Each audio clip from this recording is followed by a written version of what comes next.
Selamat sore Tribuners, kembali dalam Tribun Corner bersama saya Malvin. Tribuners, pada Kamis kemarin Rusia akhirnya benar-benar melancarkan serangan militer pada Ukraina.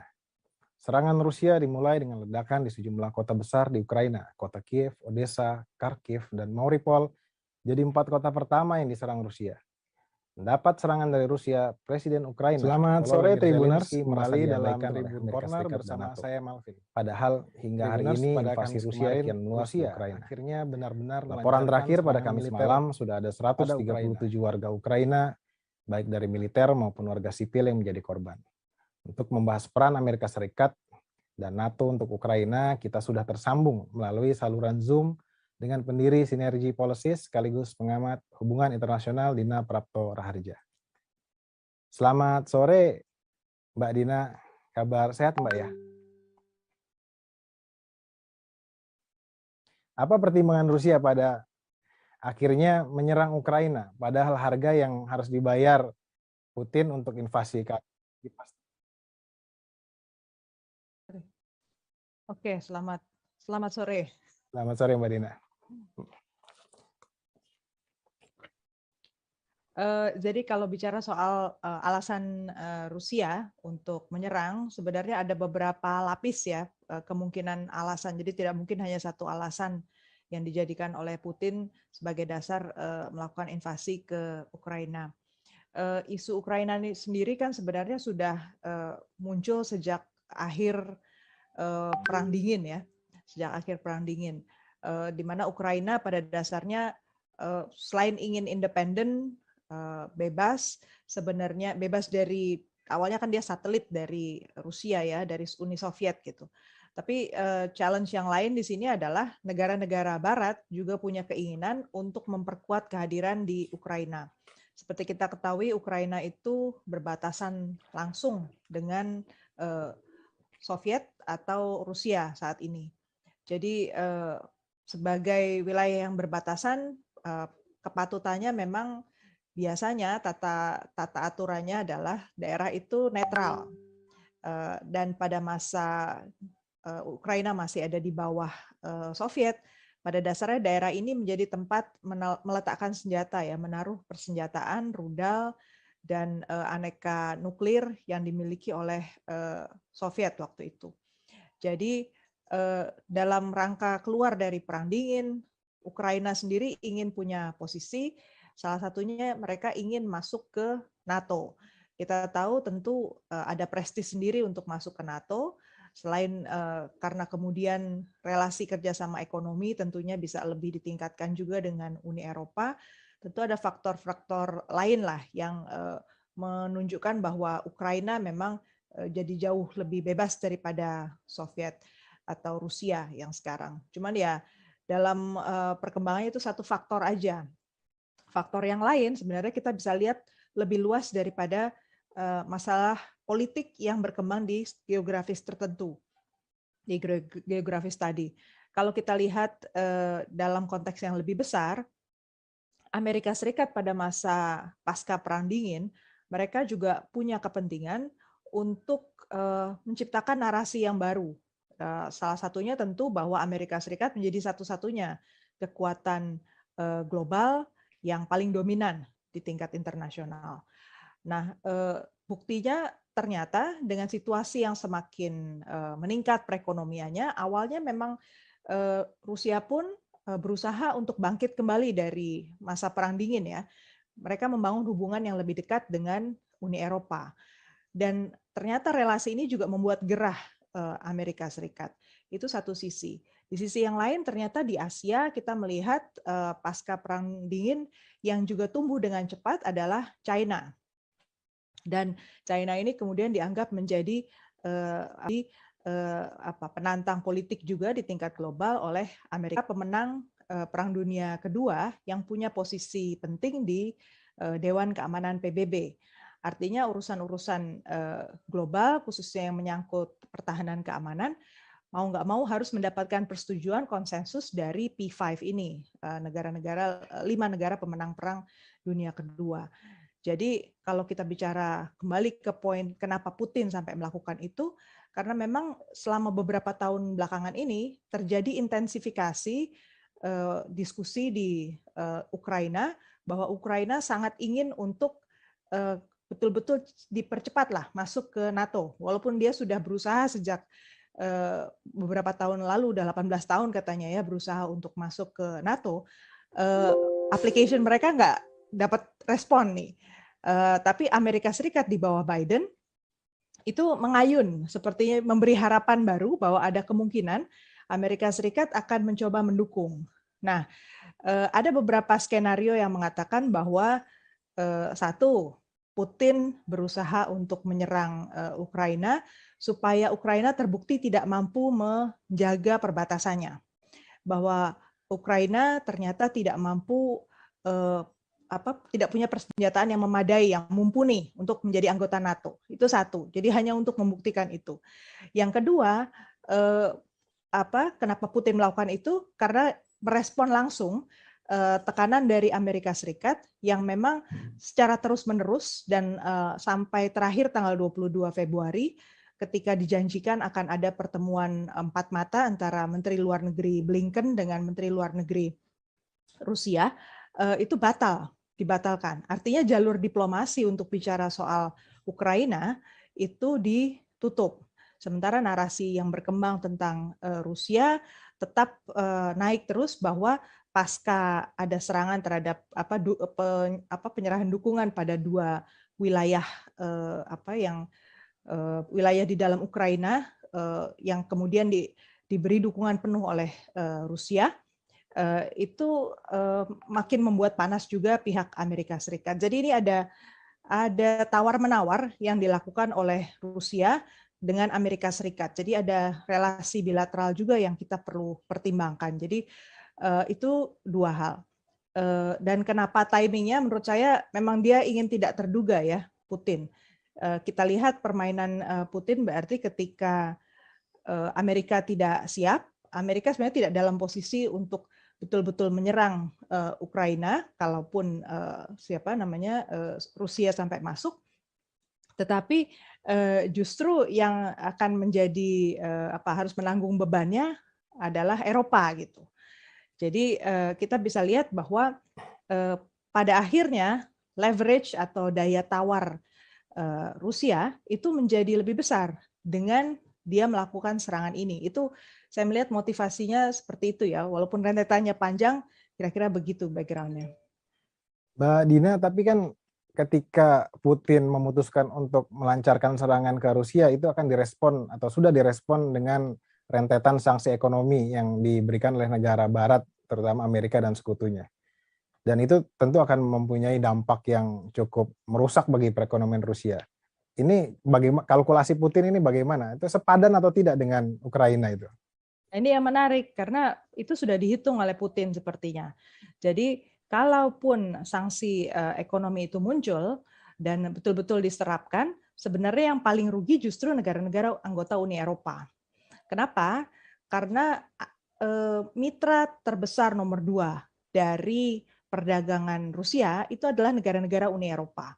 Dan yang langsung akan menjadi korban bukan perusahaan-perusahaan besar di Uni Eropa per se, tapi masyarakat umum. Seperti penduduk biasa ya, dalam beberapa hari ini mereka harga gas di musim dingin yang sangat dingin ini, itu langsung naik lebih dari 2 kali lipat. Kemudian harga bahan-bahan pangan, karena rupanya bahan pangan seperti gandum, itu impor dari Rusia. Ya, kemudian produk-produk hasil ternak seperti susu, keju, kemudian sayur-sayur dan buah dari Eropa itu akhirnya jadi sulit kan masuk ke Rusia, harus mempertimbangkan itu.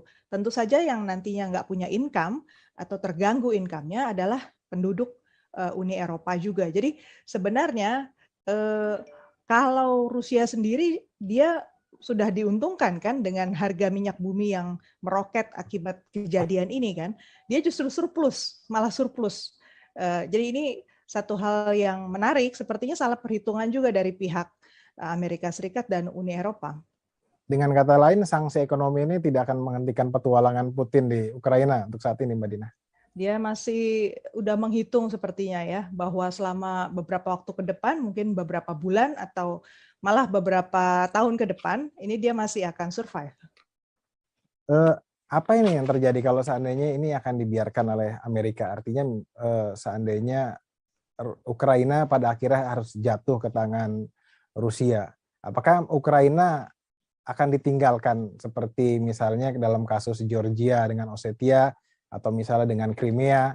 Itu kan negara-negara barat pada akhirnya hanya sekedar ngomong saja, sekedar memberikan sanksi ekonomi, toh pada akhirnya juga tidak memberikan respon yang diharapkan, misalnya respon militer atau respon serangan balasan terhadap Rusia. Apakah ini akan terjadi juga nanti di Ukraina, terutama di dua wilayah itu? Ya bisa, karena memang timingnya kurang tepat juga ya. Ini Ukraina kan berusaha untuk punya daya tawar lebih ceritanya. Bukan hanya terhadap tetangganya di Uni Eropa, tapi juga di tingkat global gitu ya, bahwa dia pemain yang penting. Tapi pada faktanya memang situasi perekonomian negara-negara tetangga, kemudian juga Amerika Serikat, tidak dalam posisi untuk memberikan dukungan penuh seperti misalnya yang dibayangkan oleh Presiden Ukraina ini kan adalah deployment ini ya, senjata, pasukan gitu kan. Nah, itu bisa dibayangkan dalam situasi pandemi seperti sekarang, dan Biden juga sebenarnya belum ready sepenuhnya untuk masuk ke medan yang baru. Ya, pada akhirnya dia harus menciptakan narasi lagi kan, dan sekarang ya akhirnya rasa ditinggal gitu kan si Ukraina. Itu konsekuensinya, timingnya kurang tepat ya. Jadi kekhawatiran banyak orang tentang kemungkinan perang terbuka antara Amerika dan NATO di satu sisi dengan Rusia di sisi lain, itu seperti tidak akan terjadi ya Mbak Dina, dalam waktu dekat setidaknya? Dalam waktu dekat menurut saya enggak. Jadi ada satu perhitungan, bukan satu hal yang mustahil, karena kalau dalam situasi yang sekarang ini berbeda dengan beberapa tahun lalu. Kalau kira-kira beberapa tahun lalu kita bicara ada Iran misalnya diserang, apakah ini akan jadi perang dunia ketiga? Saya dengan tegas bilang tidak gitu, karena secara kontekstual tidak ada signifikansinya Iran di tingkat global, dan kondisi pada saat itu juga sama sekali nggak memungkinkan. Tapi dalam kondisi hari ini, satu faktor yang mungkin harus kita perhitungkan adalah ego Putin, serta kemungkinan juga bahwa Amerika Serikat, Biden, kalau dia dalam posisi perlu untuk meningkatkan daya tawar di tingkat domestik, dan sampai misalnya Putin berani menguji Amerika Serikat dengan cara melontarkan rudal ke wilayah NATO, mau nggak mau akan berubah strategi permainan, akan berubah juga posisi Biden yang sampai hari ini bilang dia tidak akan mengirimkan lebih dari sekedar bantuan uang dan persenjata pada Ukraina. Karena Ukraina kan memang bukan anggota NATO, tapi kalau yang kena, katakanlah misalnya perbatasan seperti Polandia gitu ya, yang tiba-tiba diserang oleh Rusia atau nyasarlah pelurunya ke sana, rudalnya ke sana, itu dampaknya bisa berubah. Karena rasa trust tadi, rasa tidak percaya ini sudah jauh lebih besar daripada sebelumnya. Permainan Amerika Serikat dan Rusia dari segi narasi, kemudian upaya untuk saling menegasikan, itu sudah jauh lebih tajam daripada tahun-tahun sebelumnya. Nah, Mbak Dina, apakah nanti juga Pak Vladimir Putin ini hanya berhenti di Ukraina saja? Kan biasanya kan ketika dia merasa sukses ada yang tadi Mbak Dina sebutkan, ada ego ya. Atau dia nanti akan maju ke negara-negara bekas Uni Soviet yang hari ini sudah bergabung ke NATO, katakanlah seperti Estonia, Latvia, Lituania. Itu peluangnya seperti apa Mbak Dina? Saya kira enggak, karena Estonia, Latvia, dan Lituania ini negara-negara yang relatifly secara ekonomi sudah jauh lebih baik, lebih kuat, dan mereka juga punya skema hubungan kerjasama ekonominya dengan Uni Eropa itu khusus gitu. Jadi dalam hal kebutuhan negara-negara ini sendiri untuk seperti Zelensky lah. Zelensky ini kan dia juga mengundang kontroversi, mengundang konflik datang ke tempatnya dengan dengan mencoba memainkan kartu Amerika Serikat, kartu NATO pada saat dia harus berhadapan dengan Rusia di dua daerah itu. Jadi pada saat dia mengundang itu, satu hal yang tidak dia perhitungkan, posisi geografis dia sebenarnya membuat dia sangat rentan terhadap permainan negara besar, dan negara besar yang paling beresiko untuk tidak kehilangan apapun tapi dapat nama itu kan Amerika Serikat. Lokasi geografisnya nggak ada di situ, tapi juga pada dasarnya dia dipanggil-panggil oleh Ukraina untuk ikut terlibat. Jadi kalau negara lain yang bekas satelitnya Rusia ini kan dalam posisi yang jauh lebih hati-hati ya. Mereka sudah mendekat jauh lebih dekat ke Uni Eropa gitu. Dan di situ aman-aman saja lah sih. Kita lihat sebenarnya Putin dalam beberapa tahun belakangan ketika bicara soal perluasan keanggotaan NATO, posisi Putin nggak terlalu banyak bicara kok tentang negara-negara lain ya yang sudah ada di sekitarnya itu kalau mau masuk NATO seperti apa gitu. Kecuali yang memang buffer zone seperti Ukraina ini. Kalau menurut Mbak Dina nih, kira-kira apa yang akan dilakukan Rusia dalam beberapa hari ke depan? Atau kira-kira bagaimana nasib Presiden Ukraina nih? Masih bisa bertahan atau bakalan ditumbangkan oleh Rusia? Waduh, ini spekulasi kita ya. Kita berharapnya kita mengerti persis apa yang ada di kepalanya Putin.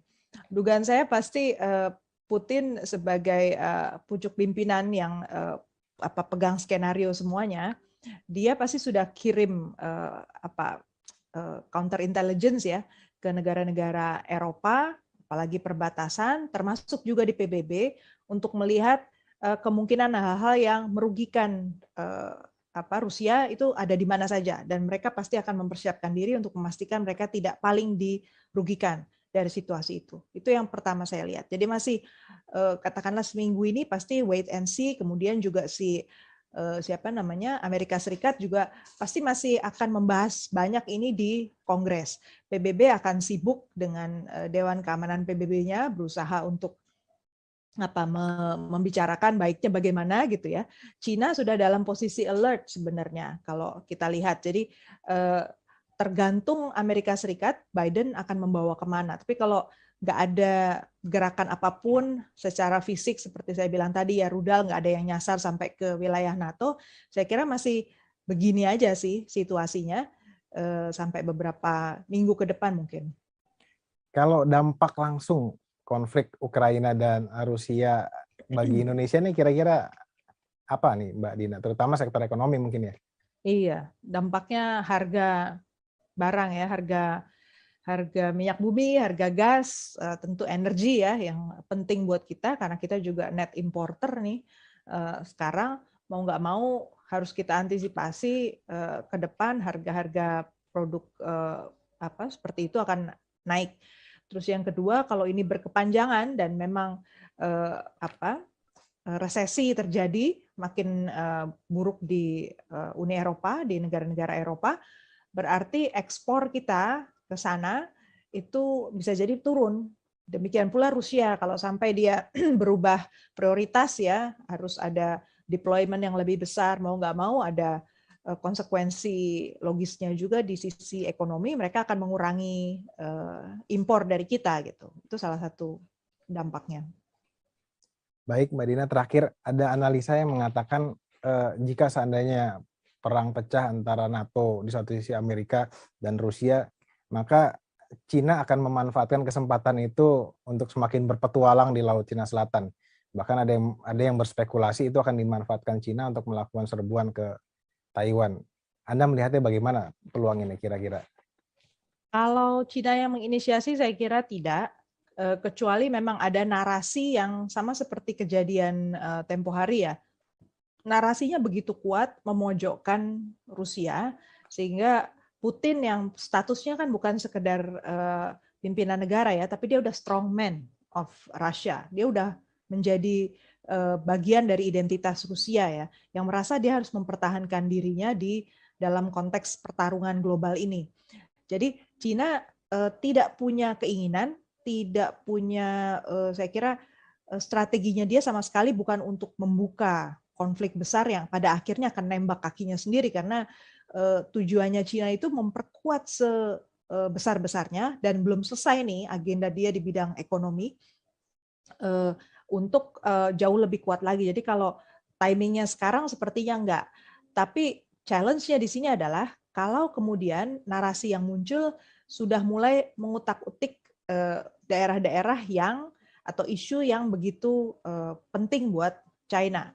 Tapi itu pun saya rasa China akan hati-hati sekali, nggak berusaha terlalu reaktif ya, nggak berusaha untuk terlalu reaktif. Kalau kita lihat di PBB misalnya, Cina pun berusaha untuk menahan jangan sampai ada resolusi apapun di PBB yang memaksa Cina untuk berpihak pada atau anti terhadap Rusia. Di situ dia udah ngitung betul tuh, kalau sampai dia salah langkah, next target bisa jadi China. Jadi tipis ya, it's a very fine line gitu. Jalan yang sedang ini begitu rentan sebenarnya. Mudah-mudahan sih nggak ada yang sampai berusaha memprovokasi Cina ya, karena ya resikonya besar sekali sebenarnya. Baik Mbak Dina, terima kasih sekali atas penjelasannya. Semoga yang kita khawatirkan tidak terjadi, semoga konflik di Rusia dan di Ukraina bisa diselesaikan tanpa membuang banyak korban nyawa. Terima kasih. Selamat sore Mbak Dina telah meluangkan waktunya untuk berbincang bersama kami. Terima kasih. Selamat malam, Anda kembali dalam Tribun Corner bersama saya Malvin. Rusia masih terus melancarkan operasi militer ke Ukraina. Serangan yang dilakukan Rusia hingga kini sudah menjatuhkan 130 korban, baik dari warga sipil maupun militer. Lalu, seberapa kuat Ukraina melawan serbuan dari Rusia? Untuk menjawabnya, saat ini kita sudah tersambung dengan analis politik luar negeri, militer, dan hubungan pertahanan dan hubungan internasional, Dr. Koni Rahakundini Bakri. Selamat malam, Bu Koni. Selamat malam. Bu Koni, ini kabar terakhir yang kita dapat ini kan Presiden Ukraina Volodymyr Zelensky merasa negaranya ditinggalkan sendirian melawan Rusia. Jika bantuan yang diharapkan datang dari Amerika atau NATO, tapi ternyata tak kunjung datang, kira-kira berapa lama ini Ukraina mampu bertahan dari serangan Rusia, Bu Koni? Kalau itu pertanyaannya sih sebenarnya buat Rusia sendiri kalau dibandingkan antara kekuatan ya, kita bicara kekuatan militer, kita bicara dulu anggaran pertahanan aja. Anggaran pertahanan NATO itu 30 negara anggota NATO di 2021 itu sekitar 1,174 miliar dolar. Di 2020 aja dia itu spending sekitar 1.106 miliar dolar. Bayangkan yang kalau Rusia itu hanya menghabiskan cuma 61 dolar. Jauh banget dong dari 1.000 dolar ke 61 dolar. Tapi kembali ternyata kalau kita lihat perangnya sekarang gitu kan, ini kan jadi menarik. Kalau kita lihat dari ada di TikTok malahan udah masuk tadi. Betul. Ada pilot Ukraine dengan MiG-29-nya, dia punya keahlian dogfight. Jadi Sukhoi itu bisa dia jatuhkan. Jadi kalau kita bicara tentang perang modern yang masih pakai taktik dogfight, ya ini lucu sekali gitu karena akhirnya kita lihat di perang ini. Nah, kembali kepada tentara ya. NATO tuh siap kalau mau tuh ada 40.000 tentara NATO, dan kalau kita lihat dengan pasukan Rusia, sebenarnya NATO tuh kedudukannya akan lebih kuat lah dibanding Rusia, sekitar 60 banding 40 kan. Tapi tadi saya udah bilang bahwa ini tuh kelihatannya kalaupun diharapkan atau bergerak, menurut saya nggak akan bergerak. Tidak akan. Kenapa? Karena NATO tuh berpikir panjang ya. Kita lihat dari ide kalau ini akan diperpanjang pemberhentian stok petroleum sama gas ke Eropa. Sekarang tuh masih rada-rada dingin di sana. Negara-negara seperti Jerman, Italia, UK, ya kan, itu sangat tergantung kepada pasokan energi ini. Jadi kalau ini diperpanjang, itu pasti akan berdampak panjang juga. Nah, dan kembali kepada kenapa NATO atau EU juga bersikap hati-hati, dia nggak segampang itu dia mau lompat ke dalam permasalahan ini. Karena sebenarnya gini, kalau mau dilihat dengan jujur, memang Ukraine ini udah bermasalah dari sananya. Jadi makanya itu juga orang hati-hati masuk ke sana ya.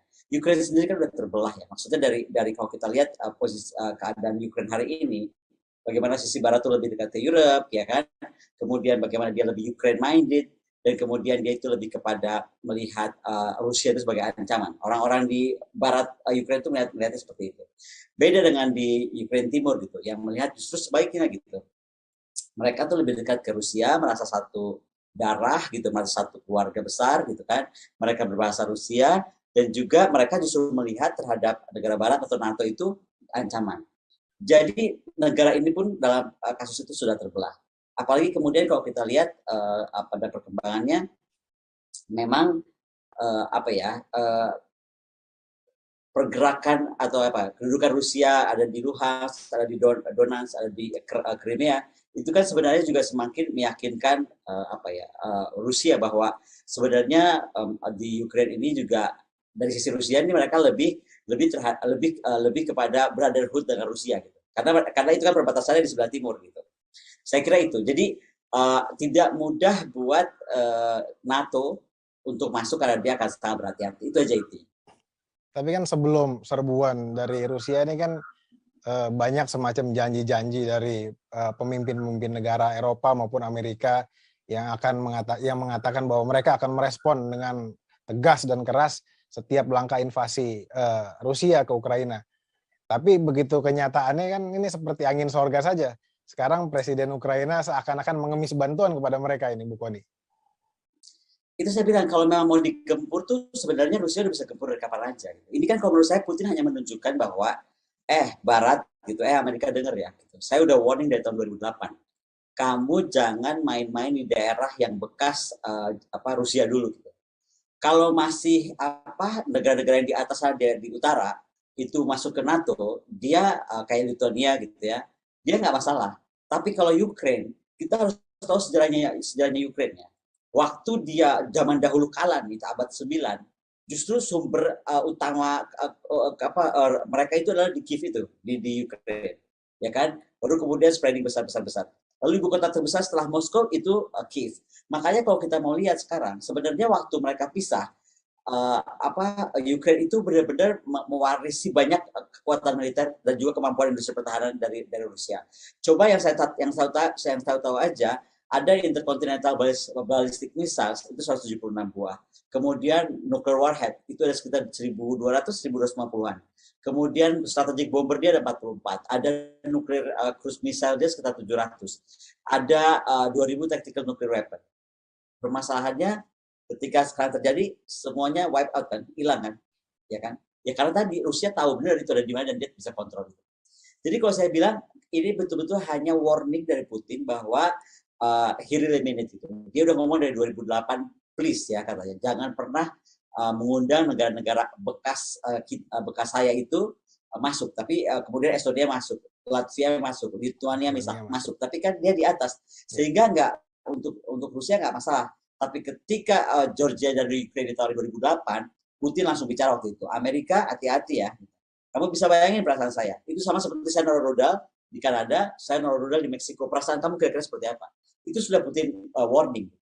Nah, kemudian di Desember kemarin 2021, ya kan, dia juga jelas-jelas meminta tolong gitu kan, anggota NATO itu tidak mengundang-undang Ukraine untuk masuk ke sana, karena sekali lagi saya akan merasa semakin terkepung. Nah, menurut saya antara Desember ke beberapa hari lalu itu, menurut saya itu adalah versi Putin untuk menunjukkan diri bahwa dia nggak main-main dengan kata-katanya, dan dia ingin betul-betul menunjukkan bahwa ini sudah waktunya dia bersikap. Jadi menurut Anda ini tidak seperti yang dikhawatirkan banyak orang akan menjadi pintu masuk untuk perang dunia ketiga, Bu Kony? Kalau ada yang bilang begitu kayaknya kepengaruh banget oleh Trump ya. Trump cerita gini, kalau saya lihatnya beda. Sebenarnya kalau dilihat akan jadi perang dunia ketiga itu tergantung sekarang negara barat, utamanya Amerika dan negara NATO bagaimana memperlakukan Rusia. Karena kalau menurut saya, ini kalau kita lihat masalah geopolitik itu kita bisa lihat masalah utamanya apa sih? Menurut saya masalah utamanya memang Amerika dan NATO. Kita harus ngomong jujur itu, dan itu saya rasa pengamat atau profesor terkenal hubungan internasional kayak Merzheimer juga percaya betul itu kesalahan Amerika dan NATO sendiri.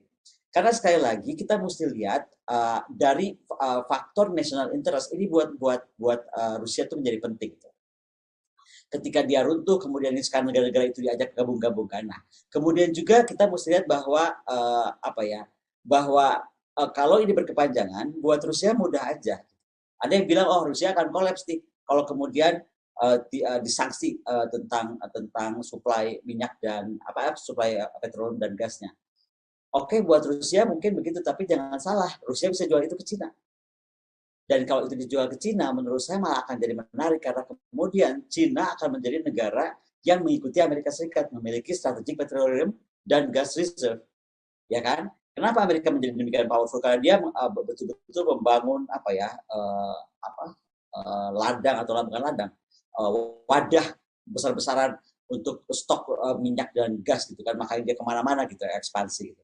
Nah, tapi untuk Cina hari ini pasti dia akan menampung apa yang tidak bisa dilepas Rusia ke Eropa kan. Dan buat Rusia nggak mungkin jual ke Cina karena dia ekonominya yang utama terdiri dari ekspor gas dan minyak. Di lain sisi, saya rasa sekarang Timur Tengah juga nggak diam-diam aja karena kenapa? Sekarang kita bisa lihat misalnya kehadiran Rusia di ujung bagaimana sekarang misalnya kehadiran Rusia di Mediterania itu dia pengen nunjukin kepada Timur Tengah kalau saya mau saya juga bisa ngacak-ngacak Timur Tengah. Nah makanya sekarang tuh jangan kaget ketika Abraham Accord ditandatangan 2018 maka ternyata Timur Tengah itu Arab Saudi dan lain-lain sudah berbicara tentang fakta pertahanan plus NATO ya. Jadi dia tuh menganggap NATO dengan mereka gitu. Nah, di situ ada Israel masuk. Jadi yang mesti kita lihat, perang dunia ini bisa terjadi kalau demikian. Pertama, kemudian kasus Syria, kemudian Rusia mengacak-ngacak Timur Tengah muncul kekuatan baru. Nah, di lain sisi di sini, maka kita akan bicara tentang regional equilibrium. Apakah kemudian Cina akan bergerak? Gitu. Nah, dan di sinilah menjadi pertanyaan, Indonesia itu harus seperti apa? Kenapa? Karena kalau kita lihat sekarang posisi Ukraine gitu kan, posisi Rusia yang betul-betul dikelilingi oleh NATO countries dan dia merasa terancam, jangan lupa Indonesia itu dikelilingi juga oleh tanda kutip nih NATO Alliance gitu, which is ada The Quad, ada FPDA, ada AUKUS. Ini namanya aja masih tiga terpisah soalnya itu fakta pertahanan terpisah. Tapi once dia bilang oke, ini kan sama-sama juga ada Australia juga, ada Amerika juga gitu. Ada tambahan Jepang, India, UK, itu akan jadi sebuah kekuatan besar yang menurut saya menjadi fakta pertahanan di Indo-Pasifik. Nah, ini akan menjadi PR buat kita. Jadi kalau saya melihatnya begini, kalau kita membahas Ukraine, please concern bukan cuma masalah perang dunia ketiga, ya, tapi apa dampaknya terhadap Indonesia sehingga Indonesia itu bisa bersikap yang benar gitu. Bu Koni, kalau kita bicara soal Indonesia, AUKUS dan potensi konflik Laut Cina Selatan, belum lama ini kan Amerika telah mengizinkan kita untuk membeli pesawat F-15IX. Nah, F-15 itu kan seperti kita tahu bukan pesawat yang diobral begitu saja oleh Amerika, tapi hanya dimiliki oleh negara-negara tertentu yang dianggap sekutu mereka. Apakah ini menunjukkan secara de facto bahwa Indonesia sudah merupakan bagian dari aliansi Amerika menghadapi Cina di kawasan? Kalau saya melihatnya begini ya, kita tuh pertama politik luar negeri kita harus clear. Karena menurut saya politik luar negeri itu harus fluid, nggak bisa dia tuh kaku gitu. Apalagi kalau kita nggak very powerful, kita bisa kaku kalau kita bisa mandiri, agak gila sedikit menantang dunia. Kita kan nggak tipe seperti itu. Nah, pilihannya adalah dengan konstelasi sekarang dunia seperti itu, maka kita harus ingat kata-kata Pak Martin dulu, regional equilibrium. Makanya tadi saya ceritakan, Eropa satu kasus, tapi kemudian latihan maritim Rusia di Laut Mediterania itu pesannya kepada NATO, hati-hati ya bisa masuk Timur Tengah. Maka kemudian Timur Tengah membuat sekarang sudah bicara serius beberapa hari ini tentang membuat aliansi pertahanan Timur Tengah. Nah artinya Indo-Pasifik kan harus buat yang sama. Ketika kita bicara Indo-Pasifik, be very careful dan kita melihat Cina. Kita itu neighbor-nya dia gitu. Amerika itu di mana? Jauh banget. Ya kan? Australia itu udah geng Amerika Serikat. Jadi menurut saya itu kita harus sangat hati-hati. Nah kembali kepada senjata. Ya kan? Makanya waktu kemarin besar-besaran dinyatakan Indonesia akan beli frigate dari UK. 2, akan beli frigate dari Italia 8 atau berapa lebih itu dari dua perusahaan berbeda. Lalu akan beli frigate dari Jepang, which is bagian dari The Quad, ya kan? Kemudian akan beli helikopter serbu dari Jepang. Kemudian pesawat tempur Rafael Prancis itu NATO kan. Kemudian pesawat tempur lagi dari F-15. Saya kan bertanya, apa ini artinya Indonesia sudah bagian dari aliansi? Ya kan? Karena kalau kita di embargo ya sudah selesai semua, karena itu bersaudara semua tuh teknologinya. Contoh, kenapa kita nggak bisa punya KFX KIX sampai hari ini? Kan karena masalah teknologi. Dipastikan nggak kita tuh menjadi alliance. Nah, masalahnya nggak cuma semata kita hanya membeli menunjukkan kita teman siapa, membuat misalnya mau bikin Cina panik apa atau apa. Bukan itu, kita harus pikirkan betul. Begitu kita di lock, sistem kita di lock, ya kan? Kita selesai. Nah, ini makanya kenapa buat saya kalau Indonesia mau bertahan sebagai negara non-blok, kita betul-betul harus pandai-pandai memainkan peran kita. Baik kepada blok Amerika dengan NATO, maupun blok Cina dengan Rusia dan kawan-kawan. Karena kan dunia ini simpel aja dibagi dua oleh Amerika Serikat. Coalition of the Willing, Amerika dan kawan-kawan. Di luar itu siapapun dia, termasuk Indonesia dianggap udah blok yang sama dengan Iran. Sama dengan North Korea, pokoknya di luarnya dia gitu. Jadi nggak ada degree Indonesia lebih ke kanan atau lebih ke sini, enggak. Jadi mereka pokoknya hitam putih. Nah, nggak ada abu-abunya. Nah, ini makanya menurut saya menjadi sangat penting kita menempatkan diri untuk melihat Cina dari kepentingan kita di kawasan. Jangan sampai terdrive oleh banyak sekali anggapan bahwa kita tuh harus anti China. Apa poin kita harus anti China, ya kan? Karena yang kita seperti tanamkan itu adalah bagaimana dia memperkuat militernya. Sebenarnya kan urusan Cina sama Amerika Serikat cuma masalah perang ekonomi dan perang teknologi. Yang diangkat-angkat kemudian di Cina Selatan. Saya cuma mau warning bahwa kita itu kalau melihat satu masalah harus sangat holistik. Kedua, kita jangan pernah mau di-drive orang dan kita nggak tahu apa untungnya buat kita. Unless kita langsung nyatakan aja, ya udah kita aliansi aja lah daripada pusing anggaran pertahanan segini-gini aja gitu kan. Kemudian kita juga nggak mampu menghadapi sendiri. Nah, coba aja tetapkan kita menjadi aliansi Amerika Serikat. Gitu. Tapi apakah Anda melihat Cina bukan sebagai ancaman buat Indonesia, Bu Koni? Dari awal saya bilang, kalau saya itu selalu melihat, saya percaya sama seperti pemikiran Tan Malaka, sama seperti pemikiran Bung Karno, saya merasa dunia ini harus balance. Dan kalau kita mau jujur, dunia itu udah nggak balance kok. Dan ini yang sedang dilakukan oleh Putin. Putin itu memasang badan, dia nunjukin, kamu tuh udah bikin dunia itu jadi kacau balau. Kamu boleh aja pengen menguasai semua, tapi ada certain limit you have to stop. Itu tadi saya bilang, dia nggak masalah waktu Lithuania segala macam itu masuk ke sana, tapi begitu masuk step ke sini dia langsung bilang ini nggak bisa main-main. Estonia, Latvia, Lithuania di atas, tapi ketika lu masuk Ukraine itu batas aku. Nah, inilah yang sekarang kita harus belajar dari Putin sebenarnya. Di batas mana kita harus bilang Amerika stop ya, udah too much nih. AUKUS di sini ya kan, ada Perancis sekarang tiba-tiba di mana bikin empat armada pertahanan juga gitu, 4 fleet juga di Asia Pasifik, belum lagi masuk Jerman, belum lagi masuk Belanda, belum lagi masuk Jepang dengan NATO. Coba kita lihat, kita petakan bedanya apa kita sekarang sama Rusia. Jadi apakah pilihan Indonesia untuk bebas aktif ini atau non-blok masih relevan menurut Bu Koni pada hari ini? Relevan kalau kita benar-benar bisa mandiri. Pertanyaan kita bisa mandiri nggak? Ya kan? Apa yang sekarang diajukan misalnya kita dengan bela negara, dengan troops gitu, rakyat menjadi tentara. Saya coba lihat, ini perang nyata nih. Ukraine itu perang hari ini perang nyata ya. Ada nggak rakyat menjadi tentara? Nggak ada. Ya kan? Karena semua itu akan diselesaikan dengan cepat. Militernya itu bisa di-freeze dalam waktu 1 jam 22 menit. Itu pun menurut saya karena Rusia masih memberi kesempatan untuk Ukraine itu berpikir. Dan saya merasa sebentar lagi pasti Presiden Ukraine akan minta ceasefire karena dia akan hitung. Ternyata NATO diam aja, ternyata Amerika juga nggak bersikap keras gitu, ya kan?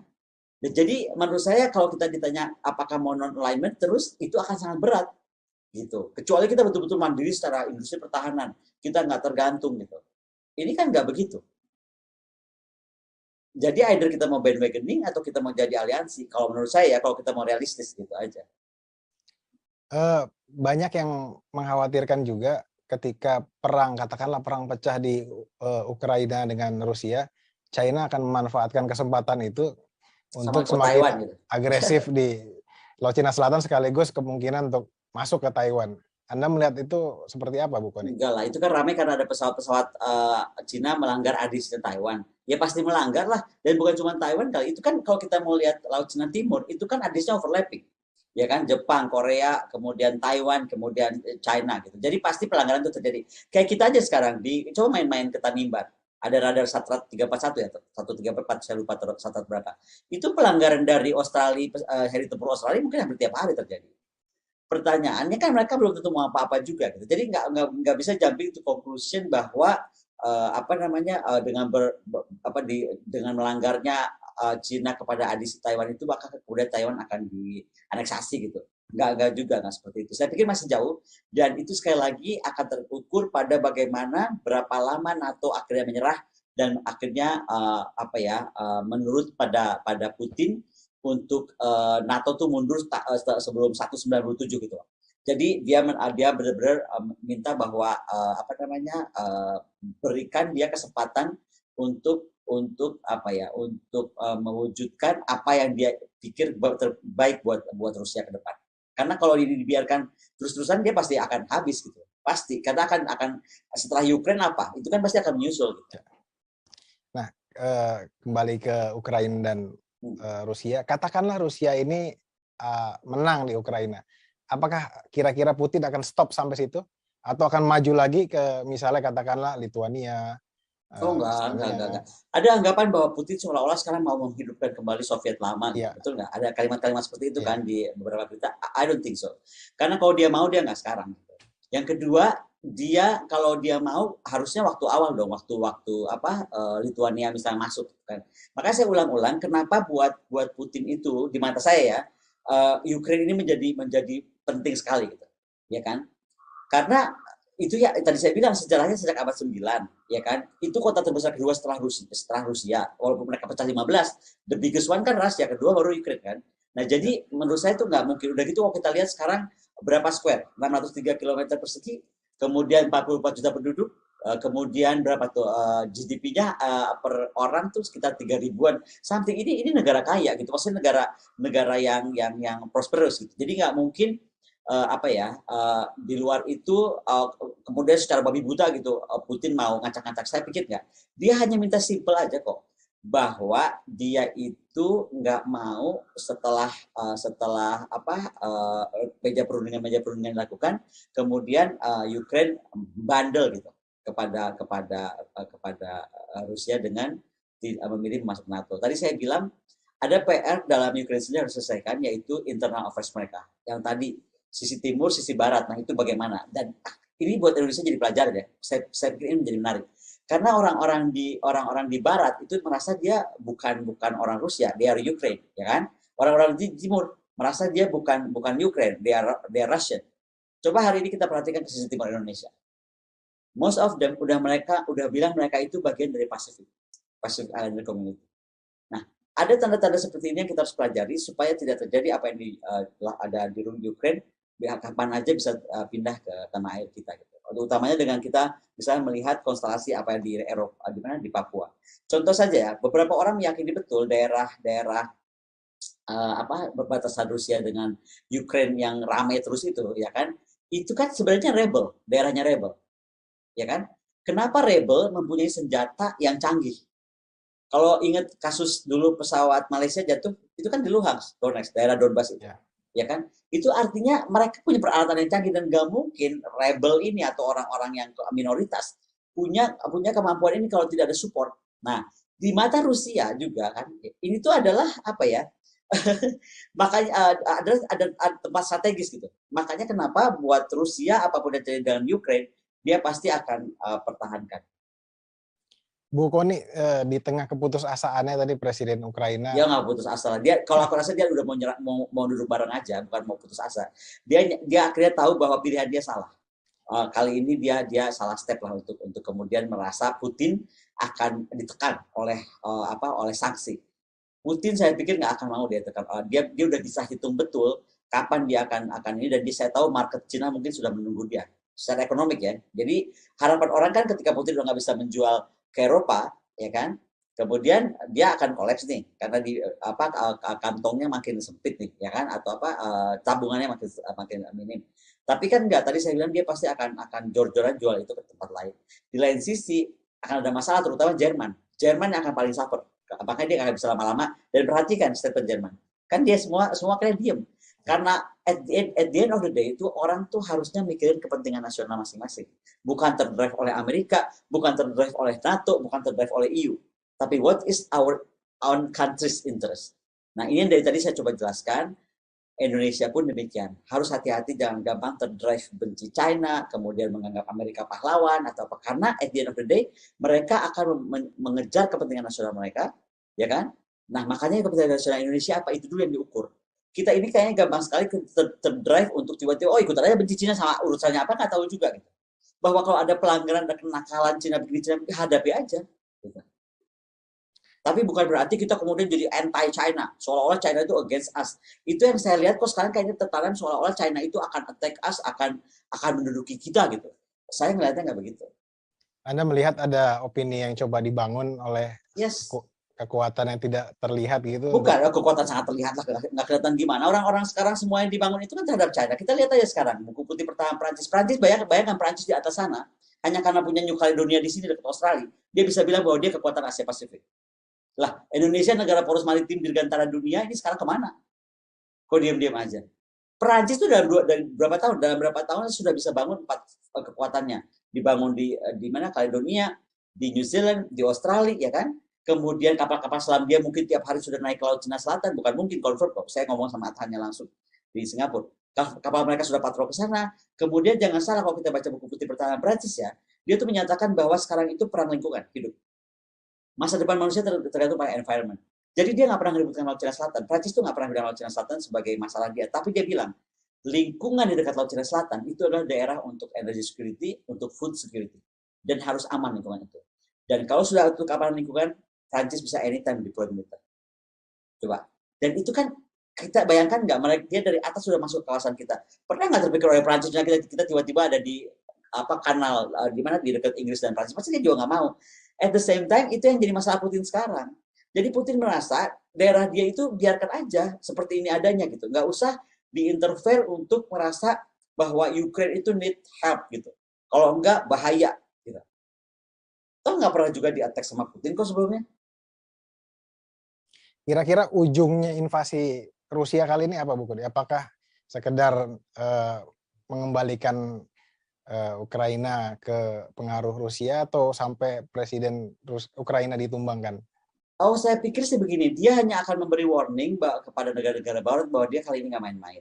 Kalau tentang apa yang dia menggulingkan, gampang sekali kalau dia menggulingkan. Orang pemilu Amerika bisa dipengaruhi kok. Enggak, dia nggak akan bikin itu. Tapi yang dia pasti, dia setelah membuat kejutan militer ini, dia akan menggunakan kekuatan hibrida dan proxy untuk kemudian mengganti presiden Ukraine dengan presiden yang lebih kepada Russian interest. Pastinya itu. Karena sekarang kalau kita lihat kan sebenarnya di dua pemerintahan sekarang ini presidennya lebih kepada Europe interest kan. Coba kita lihat. Kasus lapangan Maidan ya. Euromaidan itu kan kasus karena si Viktor Yanukovych benar-benar kelihatannya lebih kepada pro Rusia, ya kan? Makanya kemudian diganti berikutnya. Tapi kalau sekarang juga kalau terlalu pro NATO atau pro EU, ya untuk Rusia pun berat gitu. Makanya saya merasa bahwa ini akan diganti oleh presiden yang akan bisa lebih balance. Sekali lagi, ketika saya bilang presiden yang bisa lebih membalancing, bukan saja membalance antara kepentingan NATO, kepentingan Rusia sendiri, tapi bagaimana dia membalance kepentingan nasional dia yang menurut saya sudah secara turunan ada dalam Ukraine itu titik-titik perpecahan. Tadi dari mulai bahasa, dari mulai keyakinan Timur Barat, sisi Timur Barat yang beda gitu. Itu harus diselesaikan. Kalau enggak, ini akan terus berulang. Coba kita lihat aja dari Minsk Agreement, dari Budapest Agreement, ya kan? Itu kan semuanya akhirnya banyak fail. Karena apa? Karena sekali lagi internal affairs-nya Ukraine juga bermasalah. Bu Kony, kira-kira apakah situasi yang serupa bisa terjadi di kawasan kita? Kenapa dari tadi saya bilang bahwa kita harus holistik melihat suatu masalah? Itu tadi saya bilang, coba perhatikan, buka peta. Karena kalau kita nggak buka peta, susah kita membayangkan ini tuh kita di mana gitu. Tapi kalau kita buka peta, kita akan lihat, oh FPDA, the Quad, ya kan? AUKUS kalau menggabung, itu kan bayangkan India, Jepang, ya kan, Malaysia, Brunei, Singapura, Australia, ya kan, itu sama aja kita bisa dikepungkan. Nah, itu satu hal. Kedua, coba pelajari Ukraine dengan kasus Indonesia hari ini. Ya kan? Bedakah kita antara sisi timur Indonesia dengan sisi barat Indonesia misalnya? Mungkin barat kita nggak pro ke China, tapi one day we don't know gitu. Nah, itu yang menurut saya mesti kita hati-hati kalau tadi mau tetap memainkan posisi non-blok. Yang saya mau ingatkan juga bahwa posisi non-blok itu akan mahal. Dan be very careful ketika kita bicara non-blok, itu betul-betul harus non-blok. Jangan kita ngomong non-blok, tapi kemudian apa yang kita lakukan, kita itu sebenarnya satu blok gitu. Itu akan lebih berbahaya. gitu. Kalau kita ngeblok katakanlah ke Amerika, apakah itu pilihan yang tepat karena mengingat di sekeliling kita merupakan sekutu-sekutu Amerika?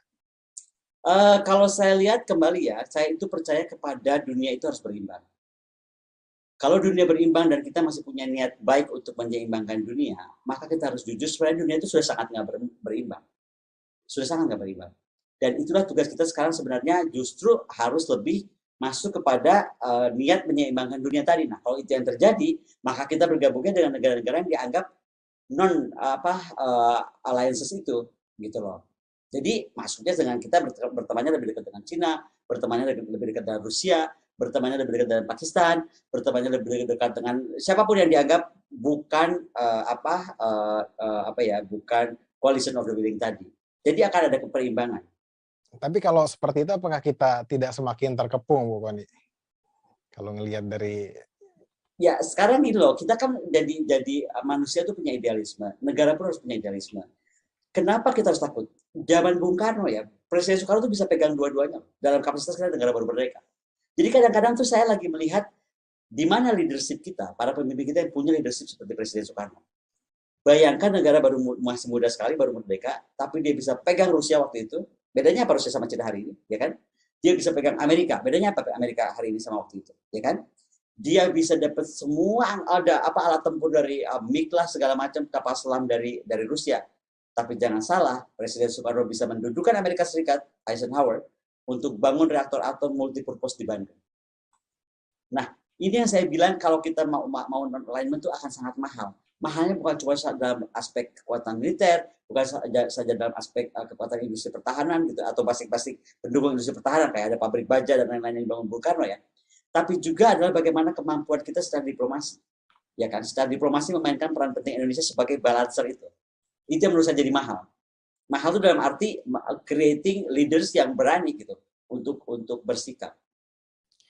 Luar biasa. Terima kasih banyak Ibu Koni penjelasannya malam hari ini. Bukan hanya soal Ukraina, kita juga mendapat wawasan tentang di kawasan kita sendiri. Karena gini, mohon maaf saya potong ya. Karena gini, the most important thing, kalau terjadi sesuatu di belahan dunia manapun, harusnya apa pembelajaran yang kita dapat?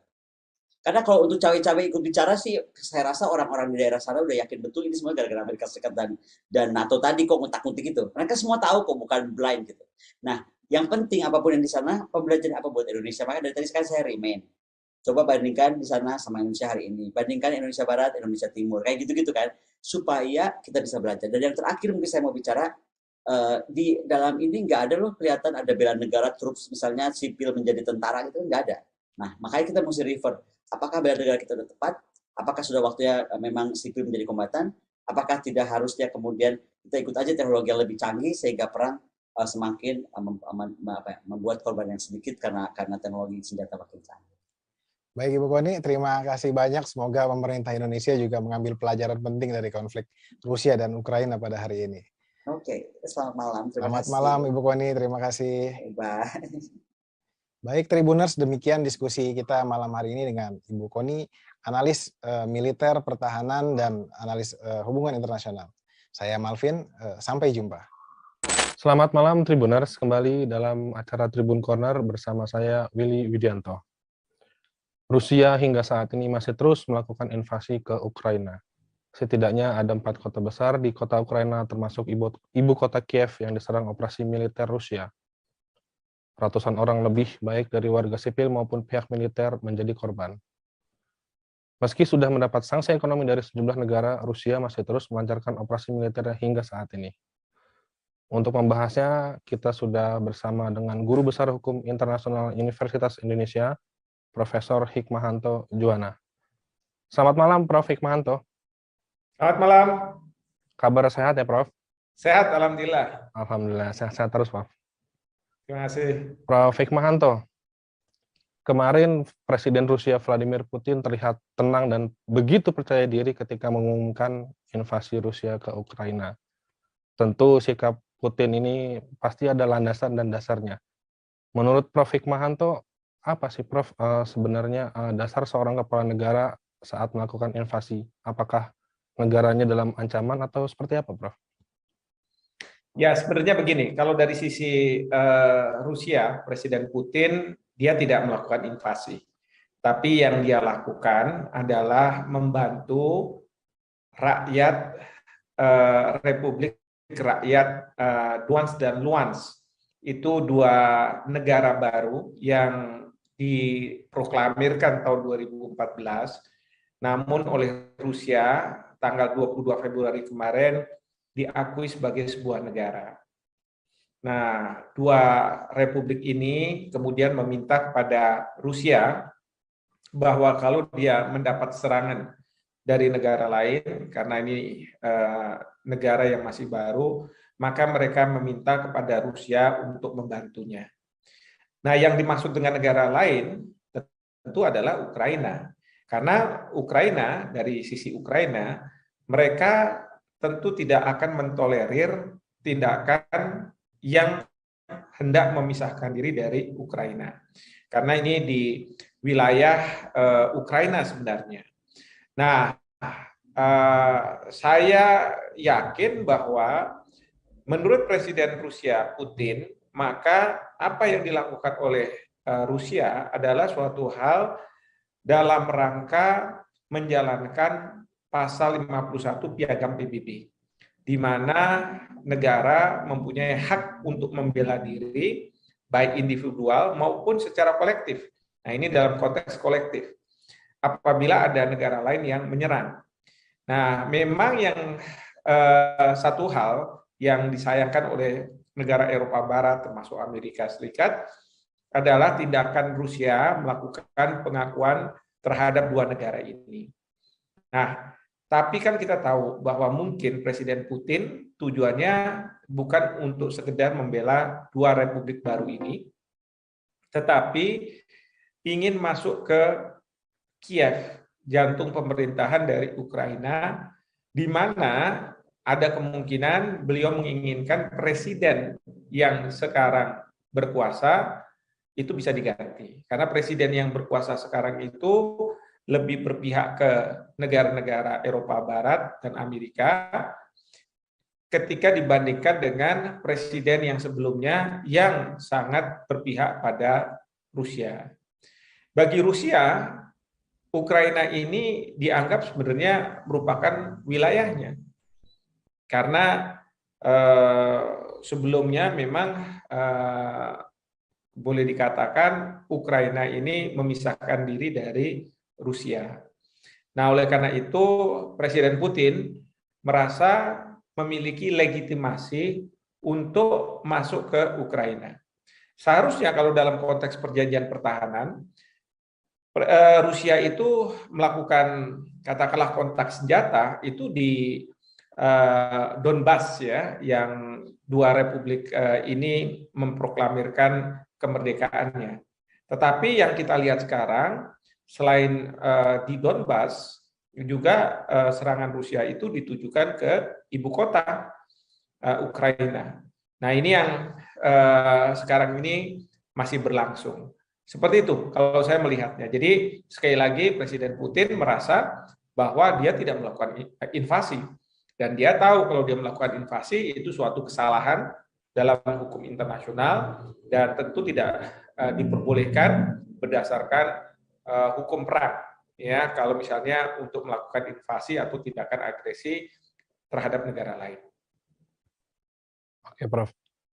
Seberapa berharganya, Prof, Ukraina ini untuk Rusia, Prof? Karena kan kita tahu update terakhir ini kan Rusia sudah menguasai Chernobyl, Prof, salah satu elemen vital di Ukraina. Sebenarnya seberapa berharganya ini Ukraina buat Rusia, Prof? Ya, ini kalau kita bicara mengenai masalah yang berkaitan dengan kedaulatan negara, tentu tidak ada harganya. Karena mungkin bagi Rusia, Ukraina ini sebenarnya bagian dari Rusia yang memisahkan diri. Dan upaya dari Presiden Putin untuk mengembalikan Ukraina ke dalam pelukan Rusia tentu melakukan balkanisasi terhadap Ukraina. Jadi kita tahu sebelumnya ada Crimea yang banyak di sana warganya masih keturunan Rusia dan ingin kembali ke Rusia. Lalu sekarang ada dua republik yang muncul dan mereka ingin atau condong ke pemerintahan di Rusia. Ya, jadi bukannya tidak mungkin, ini yang merupakan strategi supaya Ukraina ini menjadi bagian lagi dari Rusia.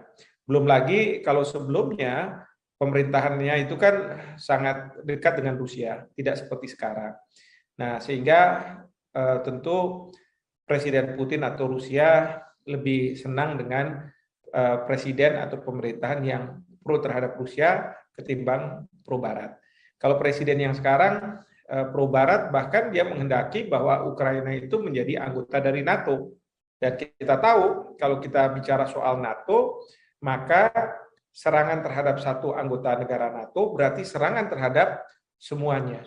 Nah, sekarang karena Ukraina belum menjadi bagian dari NATO, ketika Ukraina sekarang diserang oleh Rusia, negara-negara NATO tidak bisa masuk ke Ukraina untuk membantu pemerintah Ukraina karena dia akan tidak memiliki legitimasi dalam penggunaan kekerasan. Seperti itu. Prof, ini kan banyak pihak ingin meretas jalan damai terkait invasi Rusia ke Ukraina, Prof. Nah, ini kalau kita lihat misalkan kalau di Dewan Keamanan PBB, Rusia sendiri kan menjadi anggota tetap Dewan Keamanan PBB. Sementara kalau misalkan kita lihat kalau lewat jalur itu Rusia nanti bisa menggunakan hak vetonya, Prof. Lalu seperti apa sih, Prof, jalan damai yang menurut Prof Hikmahanto ini ideal? Karena kan kalau lewat jalur Dewan Keamanan PBB ini pasti Rusia menggunakan hak vetonya, Prof. Betul sekali. Sebenarnya gini, masuk ke Dewan Keamanan PBB itu yang diharapkan oleh negara-negara Eropa Barat maupun Amerika Serikat adalah akan memberikan mandat kepada mereka untuk menggunakan kekerasan dalam rangka membantu Ukraina menghadapi Rusia.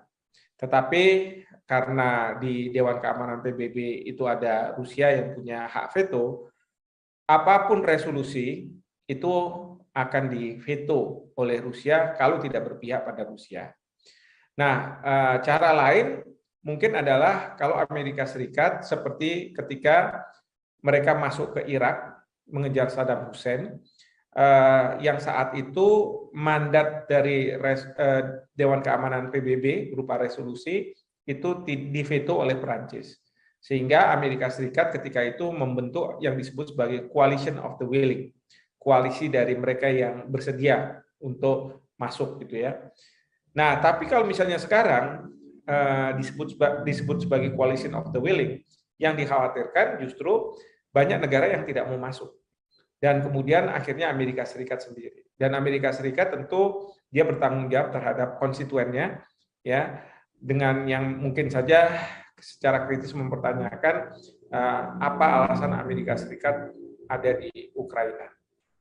Nah, oleh karena itu kalau menurut saya jalan yang paling mungkin untuk bisa menyelesaikan masalah ini adalah melalui Majelis Umum Perserikatan Bangsa-Bangsa. Majelis Umum Perserikatan Bangsa-Bangsa ketika berapat itu mengikutsertakan seluruh anggota Perserikatan Bangsa-Bangsa. Lalu yang kedua, tidak ada hak veto seperti kayak di Dewan Keamanan PBB. Nah, yang ketiga adalah Majelis Umum Perserikatan Bangsa-Bangsa pernah menerbitkan resolusi yang berkaitan dengan masalah perdamaian dunia ketika perang di Semenanjung Korea itu pecah pada tahun 1950.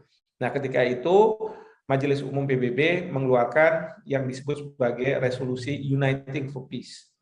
Nah, ini yang kita harapkan pada masa sekarang ini, di mana Majelis Umum mengeluarkan resolusi yang intinya adalah semua yang terlibat dalam kekerasan untuk melakukan gencatan senjata, menghentikan segala serangan.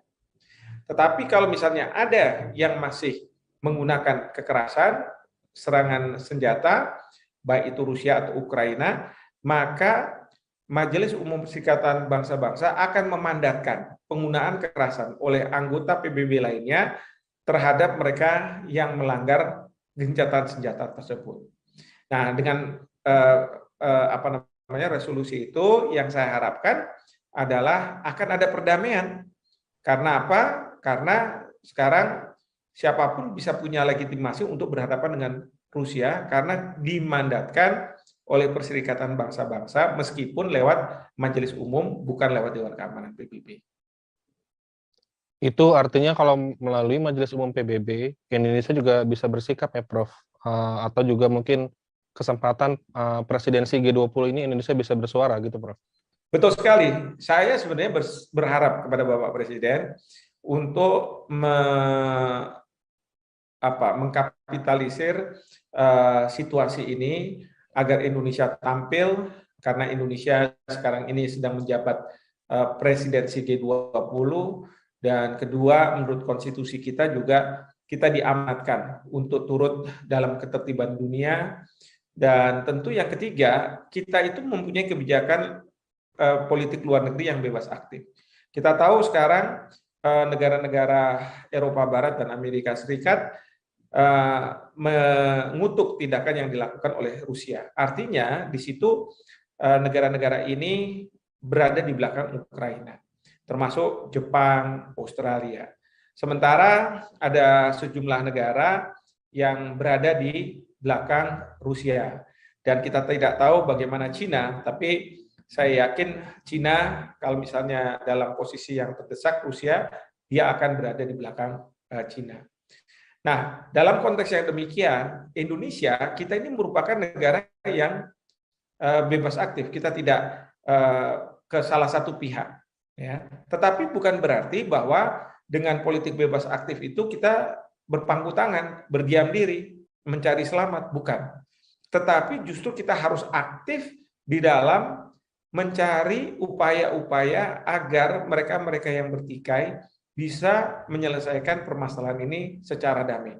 Paling tidak adanya gencatan senjata. Karena apa? Kalau tidak ada gencatan senjata, maka yang menjadi korban itu yang saya lihat dalam tayangan-tayangan televisi dan media sosial itu adalah anak-anak, perempuan, mereka-mereka yang bukan kombatan, mereka-mereka yang tidak memanggul senjata, memikul senjata. Nah, itu yang kita harus menjadi perhatian sehingga gencatan senjata itu harus dilakukan. Oke, Prof. Tadi Profesor Hikmanto sedikit menyinggung soal China, Prof. China update terakhir pihak Kementerian Luar Negeri menyebut bahwa meminta Presiden Rusia Vladimir Putin untuk segera melakukan negosiasi dengan pihak Ukraina, Prof.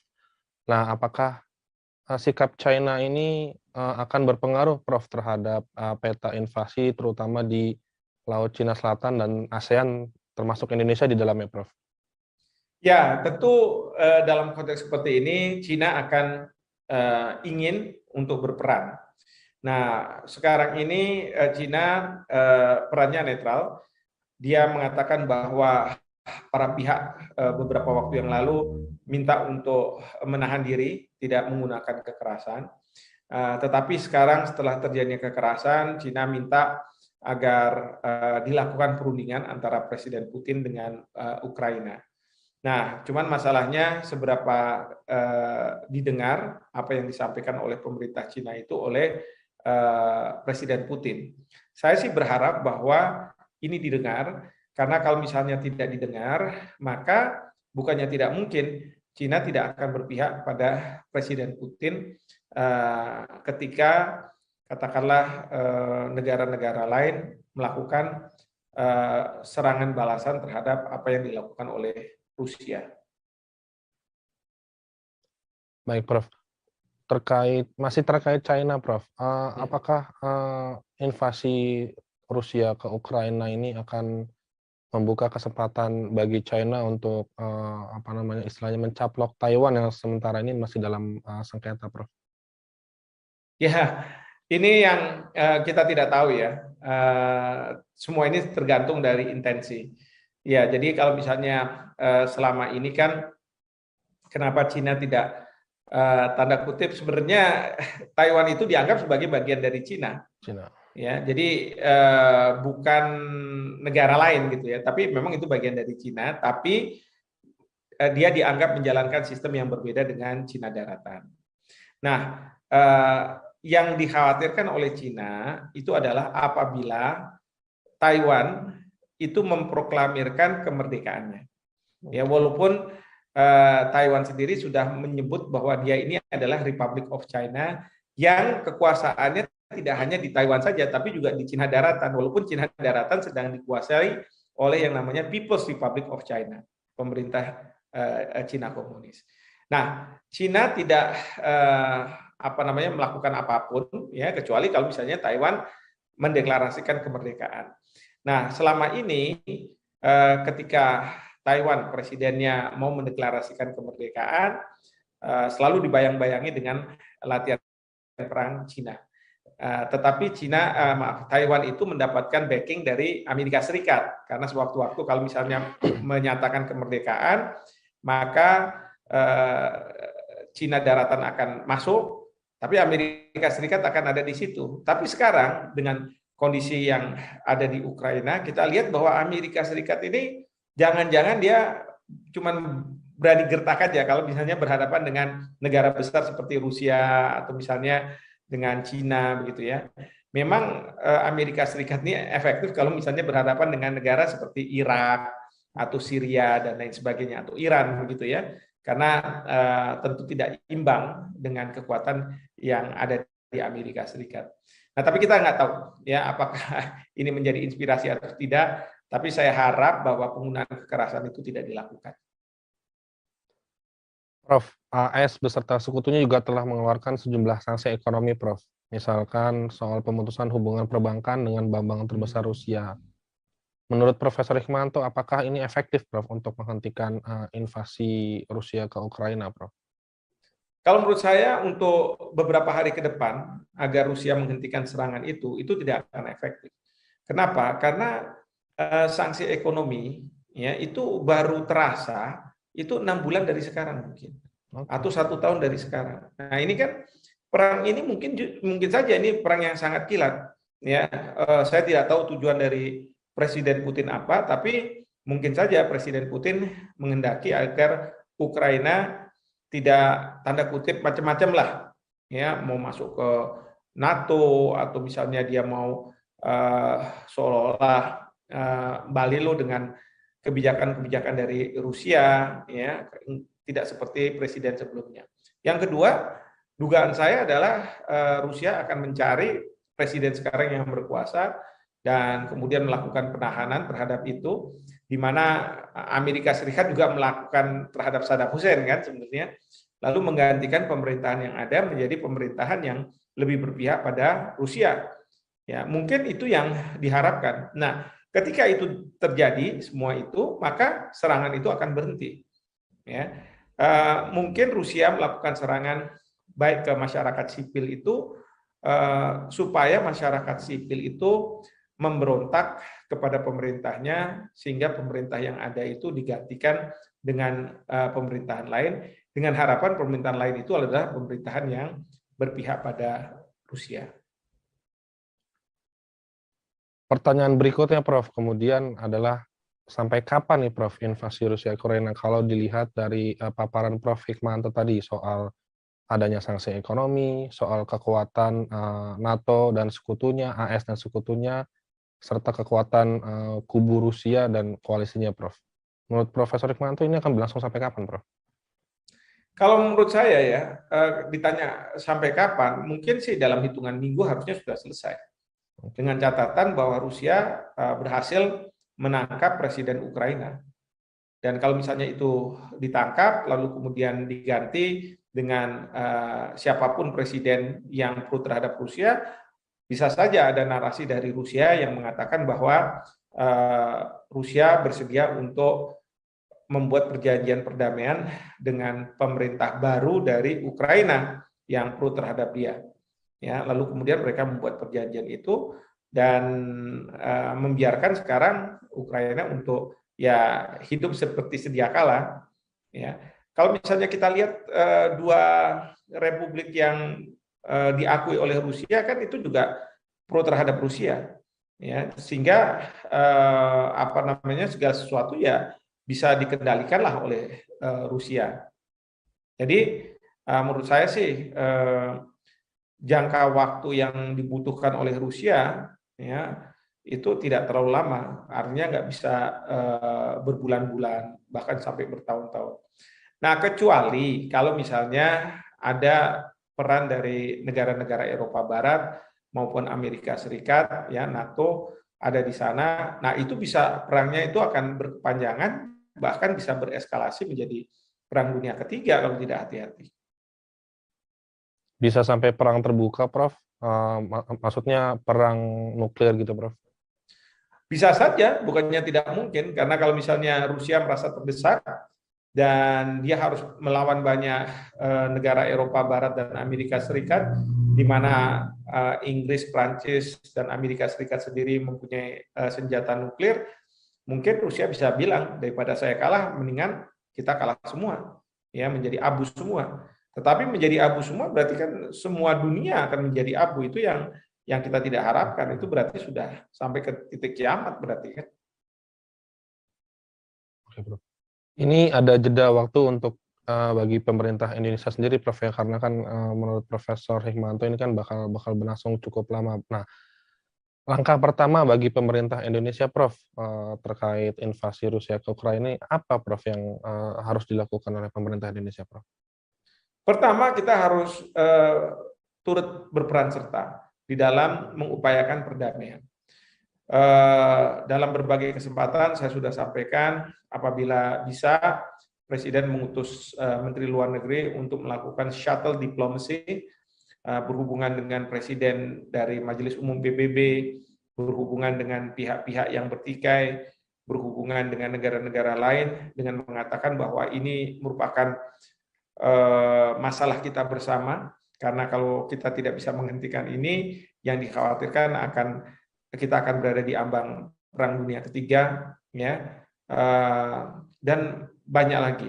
Karena sebenarnya yang kita tidak inginkan adalah Rusia dalam waktu dekat ini menangkap Presiden Ukraina, lalu kemudian menggantikan pemerintahnya. Nah, itu yang terus kemudian orang akan mengatakan ada pemerintahan boneka Rusia di Ukraina. Nah, yang kedua, tentu pemerintah harus menjaga stabilitas harga yang ada di Indonesia, karena suka atau tidak suka, perang ini akan berdampak secara ekonomi bagi Indonesia. Karena sekarang saja harga minyak sudah mulai merangkak naik, sehingga kalau misalnya kita punya kebutuhan akan BBM yang sangat tinggi, itu berarti kita harus membayar lebih mahal. Dan itu berarti barang-barang yang dijual kepada masyarakat itu akan bisa lebih mahal. Nah, yang kedua adalah kita harus menjaga pasar uang dan pasar modal kita, karena pasar uang dan pasar modal ini akan terkoneksi dengan bursa-bursa dari mancanegara. Nah, kalau mereka ini terkoneksi, dan sekarang ini banyak pelaku usaha yang istilahnya wait and see. Mereka tidak langsung mau melakukan investasi sampai masalah ini semakin jelas gitu ya. Perang ini sampai di mana, sampai kapan gitu. Maka mereka tidak akan melakukan investasi. Tentu ini akan berdampak juga kepada nilai tukar uang, berdampak pada saham-saham yang katakanlah yang akan dibeli oleh masyarakat dan lain sebagainya. Oke, Prof. Pertanyaan kemudian, Prof, seberapa besar, Prof, pengaruh Indonesia terhadap Rusia? Artinya ketika tadi Prof Hikmanto menyebut bahwa Menteri Luar Negeri harus melakukan pertemuan dengan pihak Kementerian Luar Negeri Rusia, seberapa besar pengaruh Indonesia terhadap Rusia? Karena kan kita ketahui sendiri, secara ekonomi ekspor Indonesia ke Rusia cukup besar, Prof, terutama untuk komoditi karet, lemak hewan, dan segala macam, dan itu adalah komoditi ekspor paling utama, Prof. Nah, apakah hal tersebut bisa menjadi pertimbangan bagi Rusia untuk mendengar masukan-masukan dari pemerintah Indonesia, Prof? Saya rasa tidak ya.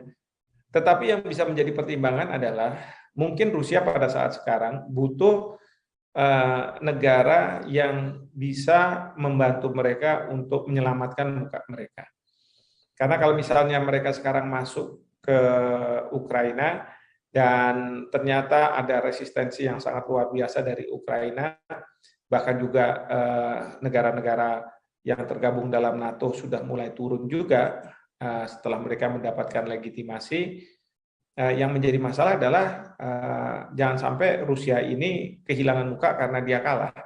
Nah, dalam konteks tidak kehilangan muka ini, kalau ada tawaran dari Indonesia, bukannya tidak mungkin mereka akan menerima tawaran itu dan berharap bahwa Indonesia bisa menjadi mediator.